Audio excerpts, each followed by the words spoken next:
आज के इस भूमि पूजन कार्यक्रम के अवसर पर जिनका सानिध्य और मार्गदर्शन अभी यहां पर प्राप्त हुआ है,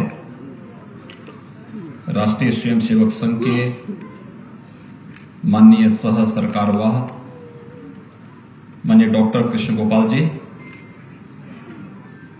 न्यास के अध्यक्ष श्री ओम प्रकाश गोयल जी,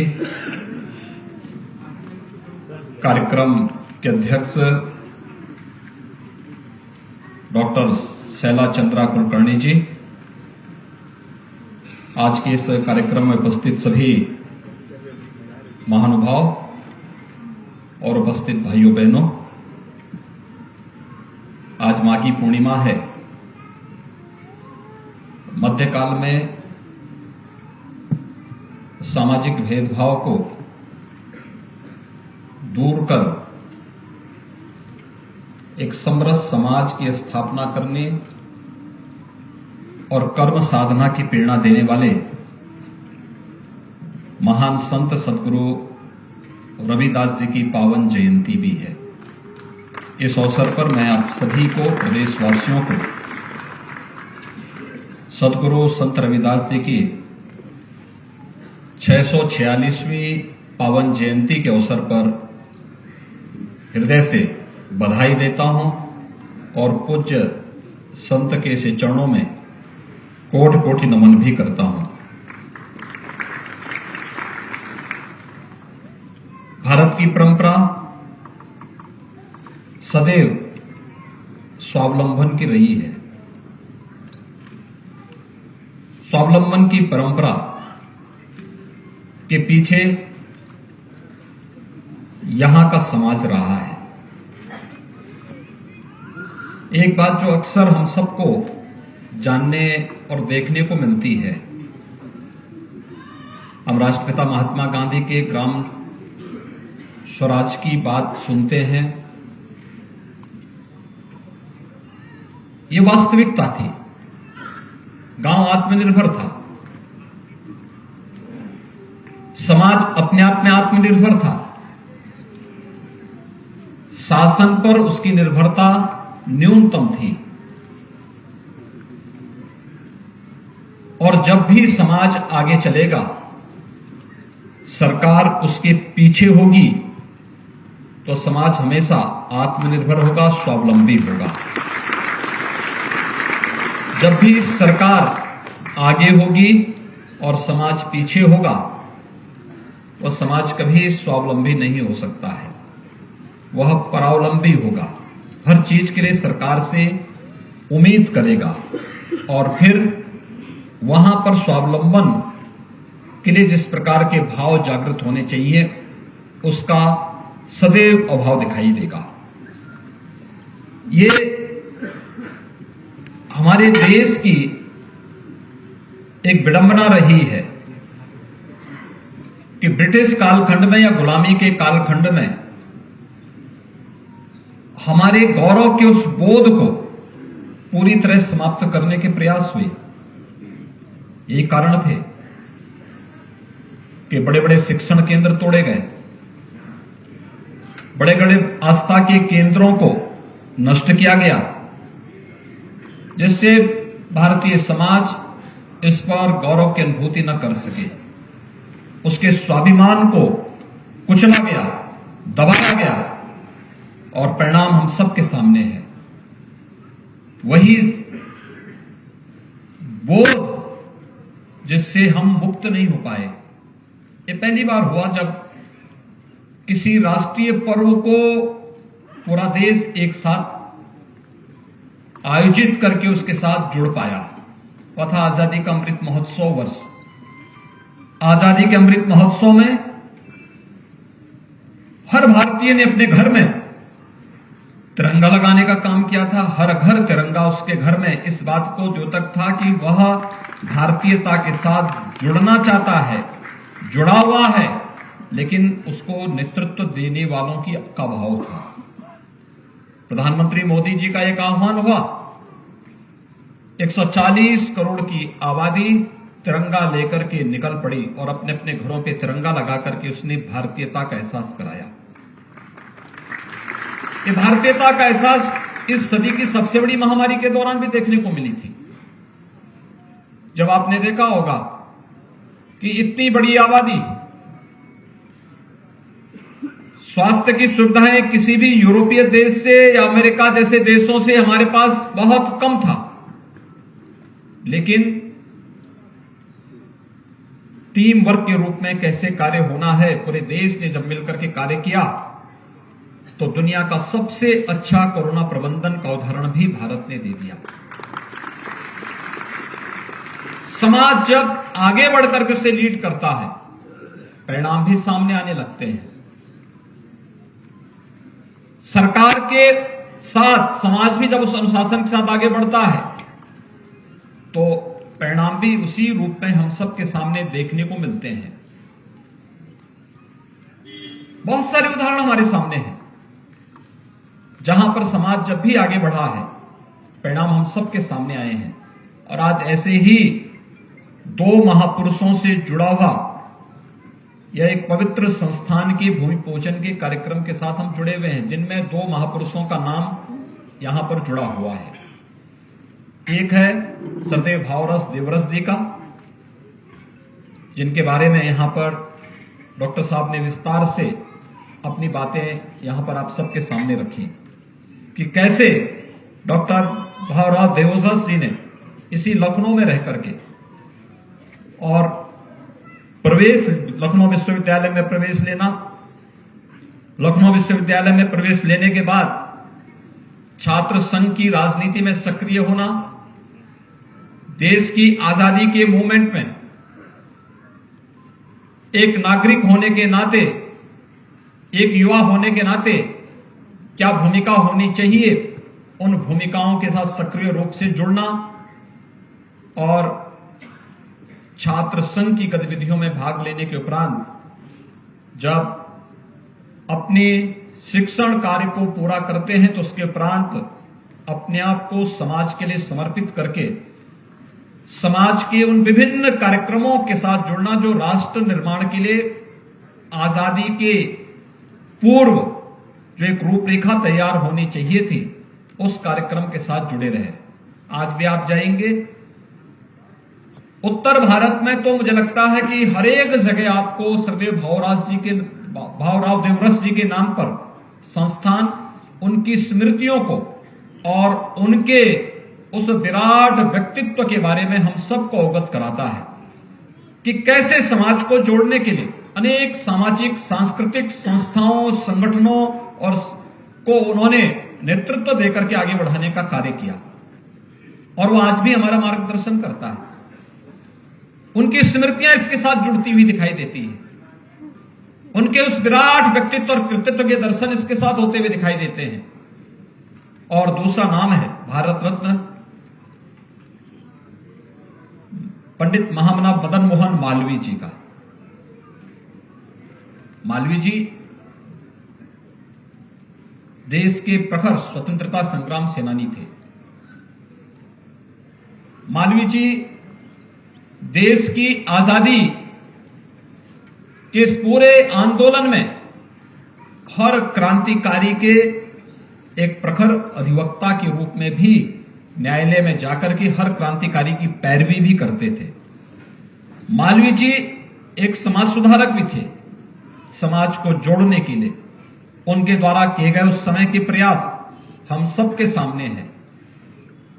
गंगा को, पवित्र गंगा को रोकने का प्रयास जब ब्रिटिश कालखंड में होता है, इसके खिलाफ कोई मुखर आवाज निकलती है तो वह गंगा महासभा के माध्यम से पंडित मदन मोहन मालवीय जी की ओर से निकलती है और उसका समाधान का रास्ता भी उन्होंने ब्रिटिशर के सामने उस कालखंड में दिया, जो आज भी उसी रूप में बरकरार हुआ। 100 वर्ष के बाद भी आप हरिद्वार में जाएंगे तो उसी रूप में आपको देखने को मिलेगा। मालवीय जी भारतीय परंपरा के अनुसार एक स्वतंत्र भारत में हमें कैसी व्यवस्था देनी चाहिए। जब देश आजाद नहीं हुआ था, देश आजाद होता 1947 में, लेकिन काशी हिंदू विश्वविद्यालय की स्थापना हो जाती है 1916 में। 1916 में काशी हिंदू विश्वविद्यालय, और काशी हिंदू विश्वविद्यालय के जो विभिन्न प्रकार के पाठ्यक्रम हैं, जो डिग्री कोर्सेज हैं, आज हम लगातार कहते हैं शासन में रहकर के विभिन्न विभागों को कि भाई छात्रों को आज के परिप्रेक्ष्य में जो न्यू एजेज कोर्सेज हैं उनको आप अपने आप पाठ्यक्रम का हिस्सा बनाइए। बार बार कहना पड़ता है, आज साधन है, शासन के पास साधन की कमी नहीं होती, शासन के स्तर पर बेहतर प्रयास भी हो सकते हैं, लेकिन उसके लिए और ऐसा भी नहीं कि हमारे पास टीम का भी अभाव हो। भारतीय प्रशासनिक सेवा से जुड़े हुए अच्छे अधिकारियों की टीम भी रहती है, तब भी उन नए कोर्सेज के लिए तमाम मशक्कत करनी पड़ती है।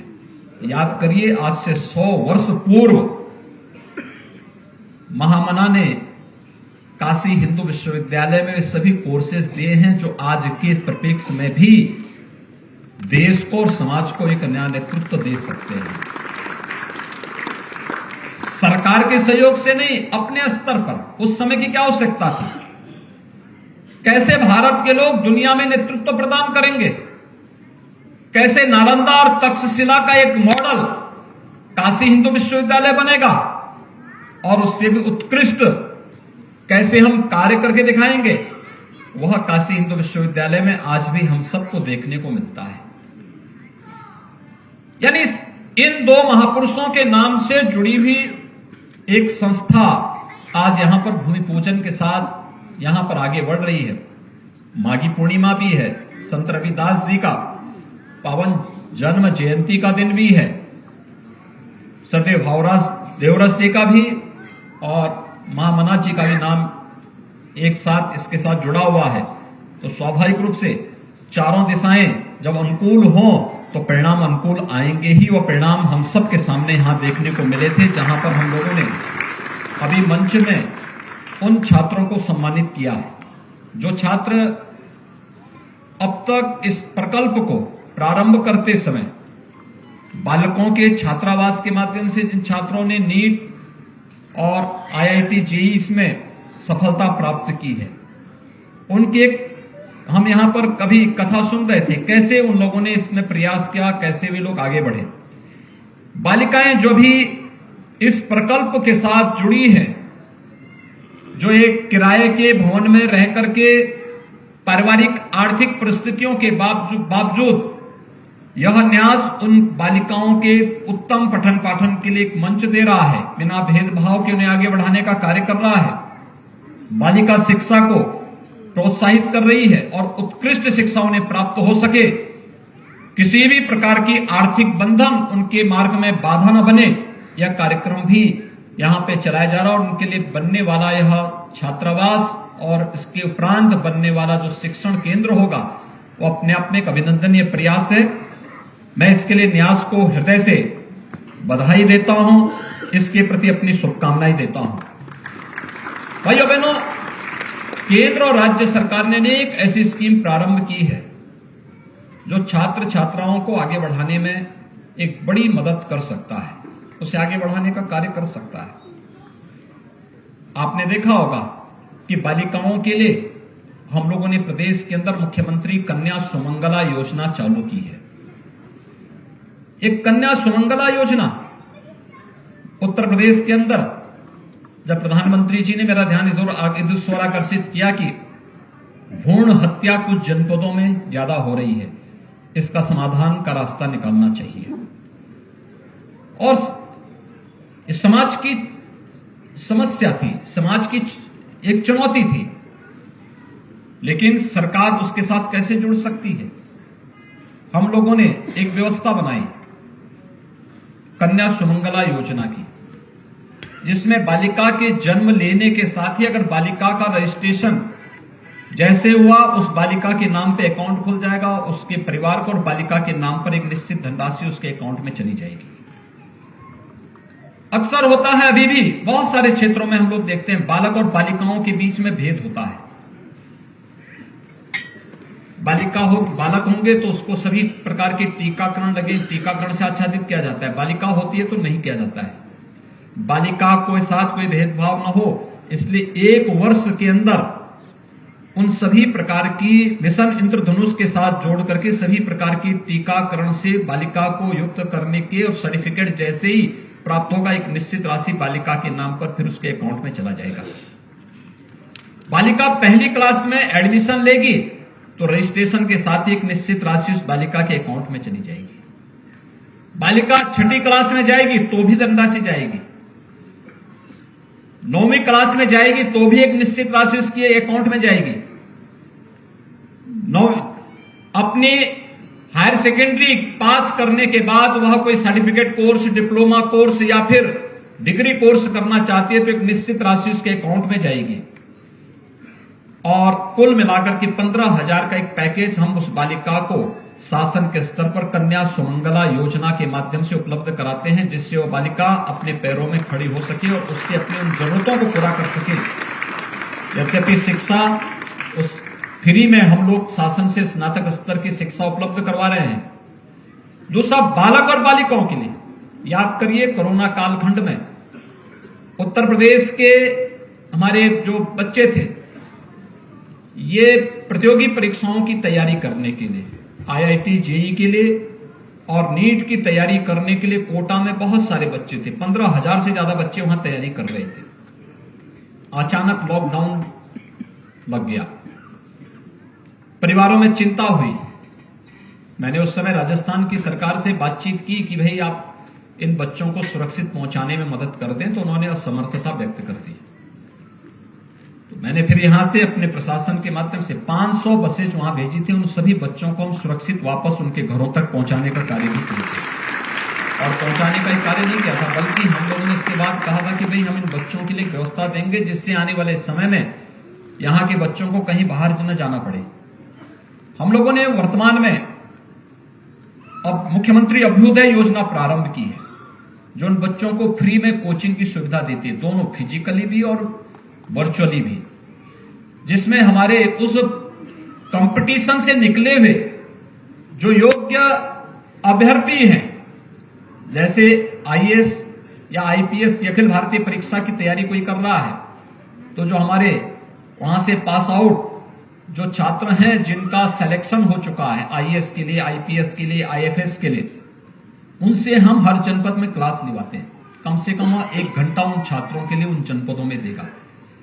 या उत्तर प्रदेश लोक सेवा आयोग से जुड़े हुए की तैयारी कोई छात्र कर रहा है तो वे जो भी जनपद में तैनात हैं, वे जनपद में तैनात अधिकारी ही वे क्लास लेते हैं। और इसके अलावा जो इंजीनियर सिलेक्शन, जिन इंजीनियर्स का सिलेक्शन होता है या जिन चिकित्सकों का सिलेक्शन होता है, वे भी उस जनपद में जाकर क्लास ले रहे हैं। और मुझे बताते हुए प्रसन्नता है कि इस बार उत्तर प्रदेश लोक सेवा आयोग में 43 बच्चे ऐसे थे जिन्होंने अभ्युदय कोचिंग के माध्यम से, वहां के माध्यम से जुड़े थे और उनका सिलेक्शन उत्तर प्रदेश लोक सेवा आयोग में हुआ था और सफलतापूर्वक ये कार्यक्रम आगे चल रहा है। उसमें जो गरीब बच्चे हैं उनको टैबलेट और स्मार्टफोन देने का कार्यक्रम भी हम उसके साथ करते हैं। उत्तर प्रदेश के युवाओं को तकनीकी रूप से सक्षम बनाने के लिए आज बहुत सारे कार्यक्रम चल रहे हैं। 2 करोड़ युवाओं को हम लोग वर्तमान में टैबलेट और स्मार्टफोन का वितरण कर रहे हैं। ये टैबलेट और स्मार्टफोन, इसमें केंद्र और राज्य शासन से जुड़े हुए वे सभी प्रकार के प्रोग्राम हैं जो एक छात्र को सक्षम बना सकता है। न केवल डिजिटली सक्षम बनाएगा बल्कि उस छात्र को, जैसे एक बार मैंने एक तकनीकी संस्थान से, बहुत उत्कृष्ट तकनीकी संस्थान है उत्तर प्रदेश का, उसके 20 छात्रों ने, फाइनल ईयर के 20 छात्रों ने मुझसे मिलने की इच्छा व्यक्त की। मुझे भी अच्छा लगा कि 20 छात्र मुझसे मिलने के लिए आ रहे हैं, तो मैंने कहा मैं उनसे भी पूछूंगा क्या वे कर रहे हैं। वे 20 छात्र मेरे पास आए थे। मैंने उन लोगों से पूछा, परिचय के बाद मैंने उन लोगों से पूछा, मैंने कहा भी आप लोग अब अपनी डिग्री प्राप्त करने के बाद क्या करेंगे? तो 20 में से 2 ने कहा कि हमें पैकेज मिल गया है, हम बाहर जाएंगे। 4 छात्रों ने कहा कि हम सरकारी नौकरी करेंगे। 14 जो थे उनमें से 4 ने कहा कि साहब हम तो अपने पारिवारिक कारोबार को आगे बढ़ाएंगे। लेकिन 10 छात्र थे, उन्होंने कहा साहब हम अपना स्टार्टअप प्रारंभ करना चाहते हैं लेकिन हमारे पास पैसा नहीं है। लेकिन ये 10 जो छात्र थे जो अपना स्टार्टअप स्थापित करना चाहते हैं, वो कह रहे थे हमारे पास कोई पैसा नहीं है। मैंने कहा इसमें तो आपको भारत सरकार और राज्य शासन की द्वारा संचालित विभिन्न स्कीम की जानकारी है या नहीं है? तो वे चुप रहे। मैंने कहा प्रधानमंत्री मुद्रा योजना के बारे में सुना है? उन्होंने कहा नहीं। मैंने कहा क्या आप लोगों ने मुख्यमंत्री युवा स्वरोजगार योजना के बारे में सुना है? कहा नहीं। मैंने कहा प्रदेश की 1 जनपद 1 डिस्ट्रिक्ट 1 प्रोडक्ट की जो हमारी योजना है और उसमें शासन के द्वारा दी जाने वाली सब्सिडी है, इसकी जानकारी आपको है? उन्होंने कहा नहीं है। हमने कहा यही होता है, जब समाज पीछे होता है और सरकार आगे होती है तो योजनाओं की जानकारी केवल सचिवालय स्तर के अधिकारियों को ही होती है, बाकी समाज उससे वंचित रह जाता है। ये इसका एक दुष्परिणाम यहां पे देखने को मिला। और फिर मैंने उनसे कहा, मैंने कहा अगर ये सभी स्कीम की जानकारी आपको होती तो आपको स्टार्टअप अपने फाइनल ईयर में ही आप अपने स्टार्टअप की तैयारी कर सकते थे और शासन की योजना का लाभ आपको सीधे बैंकर्स आपके घर में आकर के दे सकता था, आपके छात्रावास में आकर के दे सकता था। हम सबको इसके लिए छात्र अपने संस्थानों को तैयार करना होगा। शासन की योजनाएं ये केवल वोट बैंक के लिए नहीं होती है। योजनाओं के पीछे समाज के स्वावलंबन का एक मंशा भी होती है, लेकिन ये उन लोगों तक पहुंचने में उसको बहुत कठिनाई होती है। इसके लिए शिक्षण संस्थानों को, इसके लिए समाज को भी जागरूक होना होगा हर एक चीज के लिए। आखिर स्टार्टअप उत्तर प्रदेश जैसे राज्य में कृषि के क्षेत्र में क्यों नहीं हो सकता? एग्रीकल्चर का एक बहुत बड़ा फील्ड है, सबसे अच्छी उर्वरा भूमि है, सबसे अच्छा जल संसाधन है, इसमें क्यों नहीं हो सकता है? लेकिन हमें समाज को तैयार करना होगा, अपने युवाओं को उसके लिए तैयार करना होगा। 1 डिस्ट्रिक्ट 1 प्रोडक्ट का एमएसएमई यूपी का सबसे बड़ा बेस रखता है।